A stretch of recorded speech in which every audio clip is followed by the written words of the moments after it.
If you are considering going with the military in a zombie apocalypse, this video will change your mind.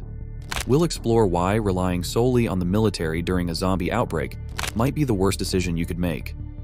But before we start, this video has been possible thanks to this comment, so if you want us to analyze any scenario, don't forget to comment on it.